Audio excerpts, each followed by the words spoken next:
So, hey guys, today we're going to be talking about endboards, and endboards nowadays are a lot more convoluted in a different way from how they were maybe in the past. So, if we go back to like on the release of Master Duel, it was like what, 2 years ago or something? Hasn't been that long, I suppose. But if we look at just in general the decks from that time, for the most part, we can simply just say we show all of our cards. That's one way to phrase it, I guess.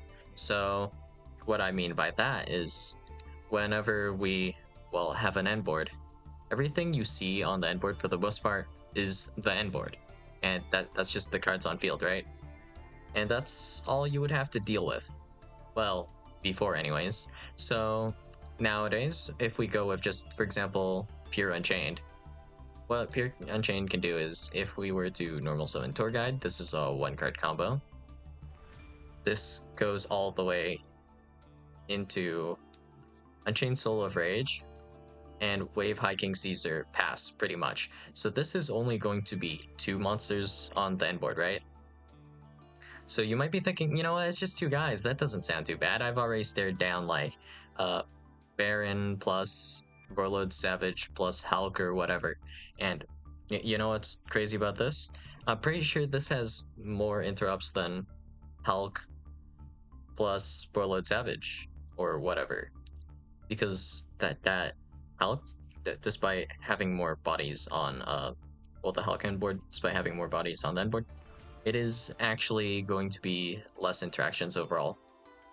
So with the Hulk end board, it would probably be 3 interruptions. So we have Warlord Savage negate, Baron negate, and then we have the ability for Hulk to special summon a tuner. So the tuner in this case is probably going to be Formula Synchron, and then the thing we're going to be making is probably Satellite Warrior. And Satellite Warrior's effect is you target cards your opponent controls up to the number of synchro monsters in your graveyard, which should be 2 or higher, depending on exactly what you did. But for the most part, we'll just say it's going to be 2 in this case, and that's just 3 interruptions. And that's all you'll have to deal with. Not that bad, right? Like, honestly, compared to this. So here, you'll have to be staring down Escape of the Unchained, Unchained Soul of Rage, DDD Wave High King Caesar, and then Unchained Soul Lord of Yama in the graveyard. So the synergy behind these guys, it's pretty absurd. So first off, Unchained Soul of Rage can only link off special summon monsters your opponent controls and during your opponent's main phase only. But before we do that, we'll probably just pop our opponent's normal summon with Escape of the Unchained, and this will give us follow-up because this pops Soul of Rage, which has an effect where when it's destroyed, you can add any Fiend monster in your graveyard to your hand. So in this case, you probably add like, I don't know, Sarama, Aruha. Yeah, it depends, but yeah. You can add one of these 2 guys, and that'll be follow-up to 1 card your way into some other like OTK combo or nonsense. And then we have Wave High King Caesar, which is 2 negates by itself, which this is not hard once return this effect to negate a summon, more or less. So long story short, with Wave High King Caesar, this guy can give you follow-up as well, because to make it, you will have Unchained Soul of Sharvara and Shayama, which you would use to XYZ summon this guy with 2 level 6 Fiend monsters. And when this guy gets sent to the graveyard, you can set any Unchained back row from your deck. So that could be Escape of the Chained, Abominable Chamber of the Chained. It doesn't really matter particularly which one. The important thing is that Shayama, because it is used as XYZ material, it will always pretty much go to the graveyard when it's going to be detached from Wave High King Caesar. And Sharvara also will trigger when it's detached as well. And Shayama has the effect to destroy one of your back row to special summon itself from the graveyard. So what we can do, of course, is off of just the Wave High King Caesar, which, keep in mind, this is essentially negate 2 special summons. we also have the follow-up of set back row with Unchained Soul of Sharvara, Jayama popping whatever this back row is, and then this summons any Unchained monster from the main deck or the hand. I believe, right? No, wait. The monsters summon from hand or deck, but the spell traps only summon from deck.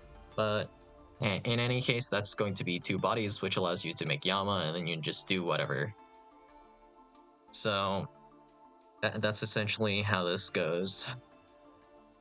So right now, in terms of cards that enable us to follow up, we have 3 cards. That's the Charvara, the Shayama, and then whatever card we grab back with the Rage. So that's 3 things you have to deal with immediately. And then there's also the Unchained Soul of Rage's interrupts, which we have yet to cover, but essentially we link off our opponent's guy. We on summon, we will summon SP, and SP will banish a guy. And then SP can banish 1 more guy, so this is 1, 2, 3 interruptions, 4, 5 interruptions with the Wave High King Caesar.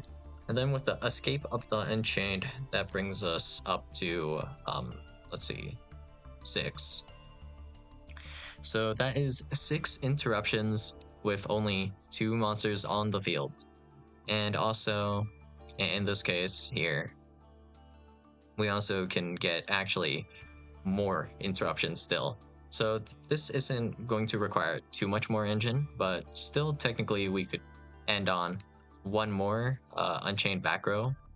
And if we do have 1 more Unchained back row, this actually does become an interruption instead, where we can use Soul of Rage to bring us up to 7 interruptions. So Unchained Soul of Rage, instead of adding follow-up, we can add Unchained Soul of Sharvara for the current turn.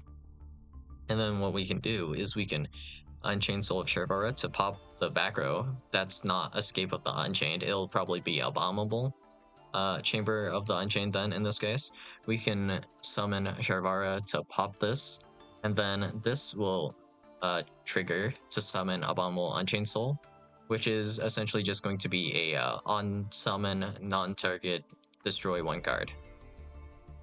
So that's 7 interruptions with essentially more or less just 2 monsters. And of course, we can always set the Abominable Chamber of the Unchained off of the Sharvara we detach with Wave High King Caesar. So actually, in reality, this 1 card combo goes up to 7 interruptions here.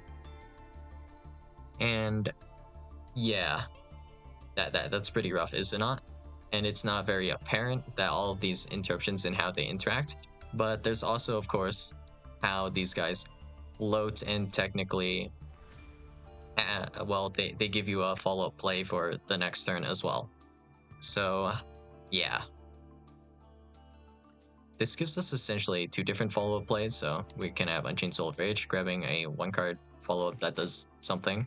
And then we have Wave High King Caesar, which sets up Shayama in the graveyard with a back row, which is also essentially combo. So that's a bit miserable to deal with to an extent, but alright. There's also the fact that we're resistant to board breakers to some extent with Unchained Soul Lord of Yama, and also our interruptions are a little bit diversified. So we have traps in the back row right here with Escape, and that allows us to summon back Unchained Soul of Rage. And with this small amount of diversification here, this makes it not as easy to 1 card out certain board breakers. So for example, if we had evenly matched, we simply just activate Escape of the Unchained, popping the Unchained Soul of Rage plus Escape of the Unchained, I guess. And then this would allow us to summon back on New Chain with Unchained Soul Lord of Yama, the Unchained Soul of Rage. And we're only down 1 interruption, which is pretty nuts if you think about it, because we still have, of course, summon into SP effects, and Wave High King Caesar effects, so we're fine in that regard. If we get hit by Raigeki, we can just summon back Unchained Soul of Rage, and we're down 2 interruptions only off of that. So, yeah. Things are pretty rough now. that is to say. So, in more or less, I guess we can call it Hulk era Yu-Gi-Oh. Well, sure, Hulk is able to do some things, you know. Hulk Endboards, they do things, but honestly, the cards you're putting on your Endboard don't do as much as certain cards do now. So I'd say really rough. And there's also the diversification of where your interruptions happen, which is also, I would say, is fairly rough. So with cards like Promethean Princess now, we're having uh, actual interruptions and not just like float effects or protections in, well, effects that protect in the graveyard, like, I don't know, for example, Crusadia Arborea. Here. So, if a Crusadia monster you control would be destroyed by battle or a card effect, you can banish this card from your field or graveyard instead. We have, well, instead of an effect like this, we have Promethean Princess, which is essentially destroy a special summon monster your opponent controls, but this affects in the graveyard. And then it'll trigger some other things. So if we just have Promethean Princess Ambler Whale, that's 2 interruptions. With Ambler Whale's destruction effect, Promethean Princess's effect to destroy a special summon card. And these are all effects that happen in the graveyard, more or less. So that's, well, yeah. We'll just say rough. And then after this, there are also now starting to be a lot more kind of, I guess, hand effects on these cards as well. So this is honestly not that bad, but Spirit of Yubel can special summon itself from hand, specifically when an opponent's monster declares an attack. You can special summon Spirit of Yubel, and this will not be destructible by battle, so it's kind of annoying for a variety of reasons, but yeah. Spirit of Yubel. What a card. But yeah, having to deal with this, I would say not very fun. Well, not this effect in particular, but just, well, when your opponent's cards are so diversified. So if we look at Unchained, like, assuming we have a really good hand, right? We're going to be looking at, so in this case, we have back row with infinite impermanence that we have to worry about, and then we have Escape of the Unchained, which is also back row, and then we have hand traps like Drone Lockbird, Ash Blossom, whatever hand traps you're running, really. So you'll have to deal with those, and then we have to deal with the graveyard effect that is Unchained Soul Lord of Yama. So essentially, there is some interaction or card effects hidden just plainly everywhere. So you have interactions in the hand, field, graveyard, spell and trap zones, just everywhere in general. And it's a sizable amount of interruptions too. So I mean, this could be good for the game long term, but like we're kind of in, I would say, what would be a transition period. So right now it's not feeling that great because this really makes it feel, until I guess the older archetypes get some support, you're going to be feeling pretty bad, I'd say, at least, from how gapped certain decks are. So this is, of course, a deck that's gotten, I guess, modern support, you know? If we were to instead go with, I don't know, just a deck in general that hasn't gotten this good of support, we have Altergeist. So in comparison to this, what does Altergeist do? Well, we have Multi-Faker, which triggers in hand, and this can get us 1 interaction in Silquatus. You know, it's just like bounce back a card, which is not much of anything at all. And then in terms of graveyard effects, we have honestly, I would say that this is a pretty useless effect, but you know, I mean, revitalization to normal summon an Altergeist monster. I think Concurry might be able to trigger on normal summon. Would have to actually check though. For some reason, it does not trigger on normal summon, actually. Yeah, honestly, I thought that there was a potential that this would be the case. It's not that surprising, is it? And also just noticing that Concurry does not have any hard ones for turns. Just for some reason. I mean, technically it is triggerable multiple times, but it's just kind of goofy. But alright. So technically we can trigger that, I suppose, but the only thing that revitalization can really do for you is we can revitalization to a normal summon Marionetter, which sets a trap that does nothing. So in terms of just Endboards, I guess Altergeist is, I guess we can put it this way, more honest than Unchained, because, you know, you just see everything, you know, kind of. I mean, technically the traps are face down, so you can't, like, identify them all the time, but for the most part, your Altergeist cards on the field are all of your interactions for Altergeist, and then you might have some hand traps. So, yeah, it's not going to feel that bad, but I'm struggling with words here, but what I'm trying to say here is that a lot of the more older archetypes here, and some older decks, and even some of the newer decks coming out here nowadays, they are going to have essentially two different places where we have interactions in the hand and on the field in general, right? And then if we want to divide it even further, it's effects on field. So we have monster effects, and then we have our back row. So we have monsters, back row, and then hand cards. But for some other modern decks, we have the graveyard as well, and even more so the hand when we have certain cards that trigger in the hand that do things. So that would be something like, I guess for Unchained, we have Sharvara. For Fire King, we have Kirin. For Blackwing, we have both Sharnga and also Chinook, which is a monster negate here.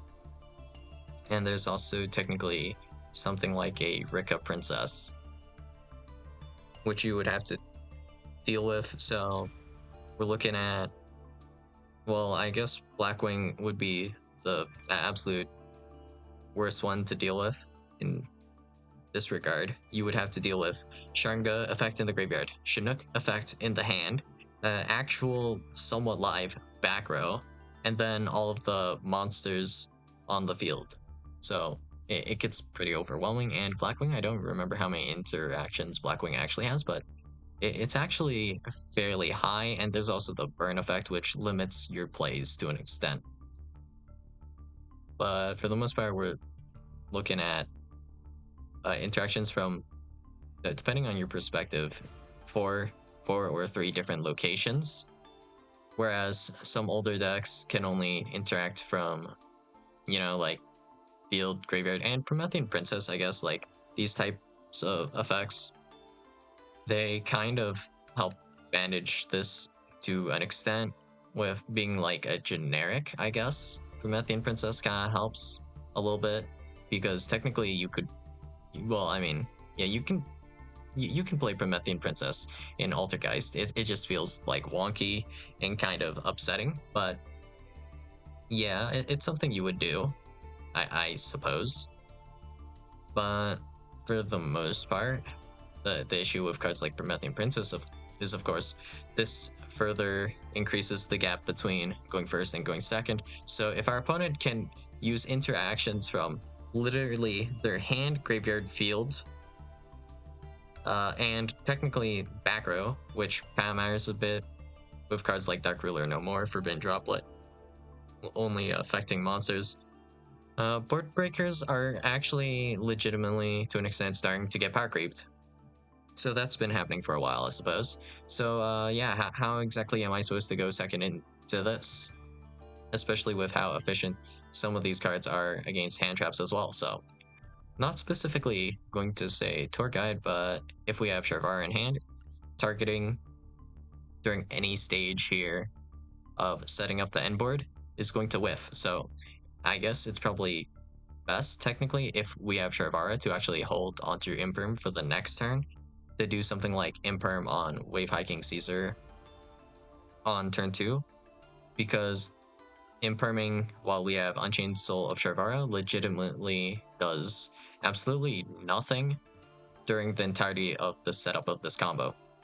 So we have Unchained Soul of Sharvara. So if we just go through the whole line, normal summon Tour Guide, special summon Fiendish Rhino Warrior. If target here, I can just pop this Tour Guide, and then we just go Unchained Soul Lord of Yama, do the one card as per normal.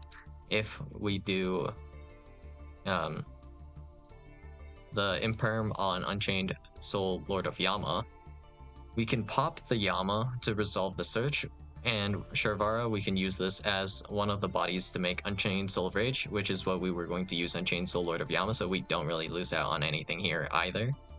And then the last part where you might be able to Imperm, I guess, is on the Surama effect to set a card and pop a card. So this same thing, we just pop the Surama, and in fact, here is probably the worst case out of the 3 examples of where you might try to Imperm. This is the worst one because this actually does something when this gets popped. So you actually overall, I think, end up with more plus than if your opponent were to Imperm somewhere else and force you to have to, I guess, Sharvara. So yeah, that's pretty rough. And also, the only search that you do is Unchained Soul Lord of Yama. So even if you have a Droll, it accomplishes literally nothing because this is the only search that happens unless you were to activate Abomination's Prison. So not a lot going on here. And technically, Unchained Soul Lord of Yama can also actually add from the graveyard to the hand. So if we were to activate, let's say, Abomination's Prison and then normal summon Tour Guide, we could use Unchained Soul of Sharvara's effect in the graveyard first, and then use Unchained Soul Lord of Yama to add Unchained Soul of Sharvara, and then activate Unchained Soul of Sharvara's effect in hand to pop the Unchained back row to do the combo. So that still kind of works. So in general, this is not that hand trap resistant. If you only have like 1 to 2 cards, for the most part, it's not that great. But when you have 2, 3, or not 2, 3, 3 or 4 engine cards, it feels like there's no way you can hand trap Unchained. And it just ends on this relatively insane board where we have like floating with the Yama, and we also have the ability to deny a good amount of things with the Caesar. So just against Tenpai by itself, this is what Caesar can do. So we can negate the effect of Chundra's effect to special summon itself. We have Genroku's effect to special summon itself. Also Genroku's effect to special summon someone else. We have Fadra's effect to special summon. And then there is also the effect of Sangen Kaiman to special summon a guy. And we can negate 2 of these cards with just this one card, which is pretty nutso if you think about it, right? So technically, this card honestly can plus you even harder as well if you were playing a small light DD package. What you can do here is we can grab, well, where is it? We have Dark Contract with the Gate, which grabs us Vice King Requiem, which essentially has the effect to pop a card, more or less, just any card. And we can grab Dark Contract with the Gate with Wave Hiking Caesar if it's sent to the graveyard for whatever reason. So more advantage you can technically just have off of this. And keeping all of this in mind, Unchained right now, I don't think is even considered a top deck. So one of the top decks, I suppose, would be able to utilize all of these elements as well, if not better than Unchained. So yeah. All of the older archetypes right now, I guess to an extent, they're getting put back behind a bit. And if we were to release broken generics or very strong generic extra deck monsters, that doesn't really fix the issue, I guess. And also, of course, the insane disparity that is going first and going second, right? In terms of board breakers, yeah, we're struggling out here a little bit. I guess for this in particular, Nibiru is decent if you don't do anti-Nibiru lines. Speaking of which, oh yeah, I forgot to mention that this This deck also has anti-nib line, so to an extent, nib is not even that effective. So yeah, rough. That's the only word I have for this. So if we were to, I guess, break down all of the kind of what you might consider tiered decks, they all have a bunch of different things that kind of act in the same way that Unchained kind of has, like graveyard interaction, hand interactions, and whatnot. So we'll just go over a few. So with Voiceless Voice, you have Saravis effect in the hand to prevent your opponent from targeting you. And then we also have the effect of Prayers of the Voiceless Voice. So if you out Skull Guardian in certain ways, then a second Skull Guardian will immediately replace the Skull Guardian you just outed, so it feels pretty pointless. But yeah, that's how that works, I guess. And then with Yubel, they just also play a small Unchained package, so you know, it's just the Unchained stuff. But again, Yama, Escape with Unchained.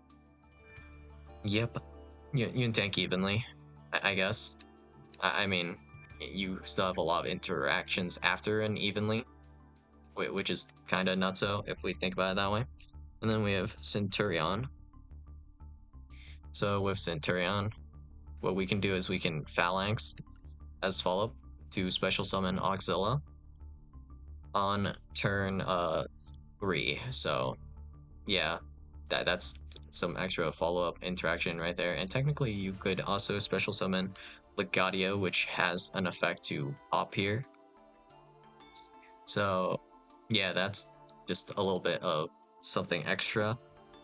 And if we look at specifically, I guess, Fire King has Ponix, which adds itself back to the hand if it was destroyed, right? During the next standby phase after this card was destroyed and sent to the graveyard, add this card from the graveyard to your hand. There's also, of course, Snake Eye, which has the effect here of Original Sinful Spoils, where you banish this card from your graveyard, then add a level 1 fire monster from your deck to your hand.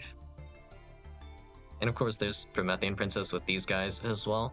So yeah, a lot of graveyard effects for either follow-up plays or just interruptions altogether. I mean, as of currently, it feels a little bit like, well, how do I put it? It feels like certain decks can't keep up as of currently, but maybe they will in the future. It's hard for me to say because I don't know, like, all of the upcoming cards. Like, the situation might change in a year or two, but as of currently, some decks really feel really a lot better than others, we'll say. Cough, cough, Altergeist.